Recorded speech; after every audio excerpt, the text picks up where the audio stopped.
Vaikeli, žiūrėk atsargiai. Neįsipurvink, kai eisime į darželį.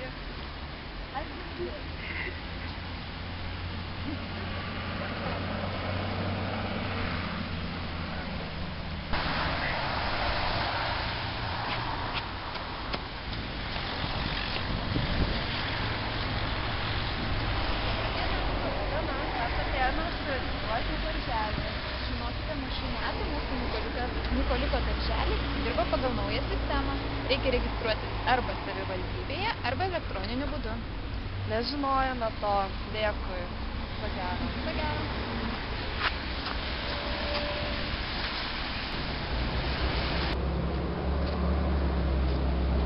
Ar nebūtų tai gera tyriamojo darbo tema?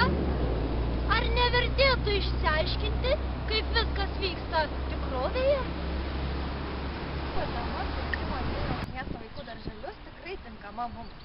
Tačiau kalbant apie turinį ir darbo temą, ar tikrai tai atitinka?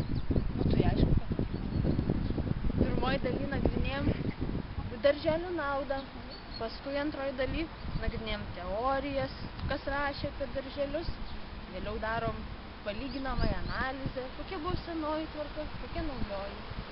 O paskui atliksim empirinį tyrimą. O tai kodėl iš vis mes pasirinkom šitą temą?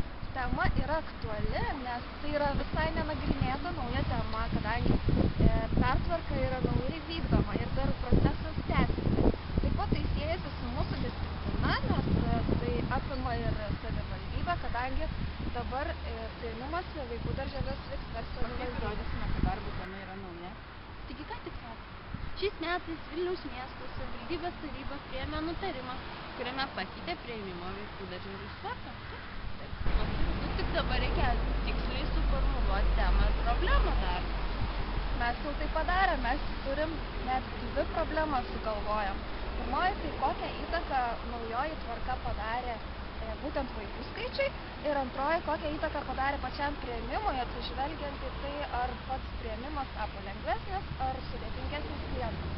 Bet turbūt svarbu ir tai, kodėl tą sprendimą priėmė Vilniaus miesto taryba. Tai tos mūsų problemos nesuformuluotos, kad atsakyti jas taip arba ne. Ne, tikrai jos suformuluotos, o tai yra teisingai. Ar darbe analizuojamos vadybos ir administravimo teorijos pagrindžia problemą. Na, kaip aš supratau iš mūsų pokalbio, mes remsimės Weberio teoriją pagrindinį, taip? Taip. Dar joje yra daug dėmesio skiriama centralizacijai, apie kurią jau kalbėjom, kad yra pagrindinis dalykas, kadangi yra perduodamos visos funkcijos savivaldybei. Taip pat mūsų darbe yra, kiek pamenu, minimas Vaitas, kuris teigia, kad struktūra turi būti centralizuota, ir Vilsonas, kurio teigimu tiesiog viskas turi būti centralizuota, kad vyktų našiau. O paprastai tariant, nebeturės įtakos ėjimas pas darželio direktorių ar auklėtojas, tiesiog tėvai nuneš prašymą į savivaldybę ir bus paskirti kažkurį darželį. Man vis tiek neramu, ar mes sugebame tinkamai formuluoti ir plėtoti prielaidas apie problemą. Kodėl? Tai žiūrėkit, galima atlikti empirinį tyrimą, apklausim tos žmonės, kurie sugalvojo pertvarką, savivaldybės tarybos narius. Galim dar paklausti darželių direktorių, darbuotojų, ką jie mano apie šitą pertvarką. Galbūt tėvų, ar jiems geriau pasidarė nuo šitos pertvarkos ar ne. Tai pažiūrėsim. Nu tai ką, apsitarėm, tai galime eiti atlikti tyrimą. Aš einu apklausiu ponę auklėtoją. Aš vaiko mamą.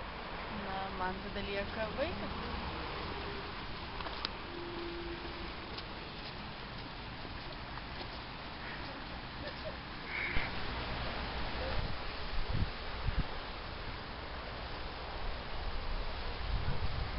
Tai palaukit.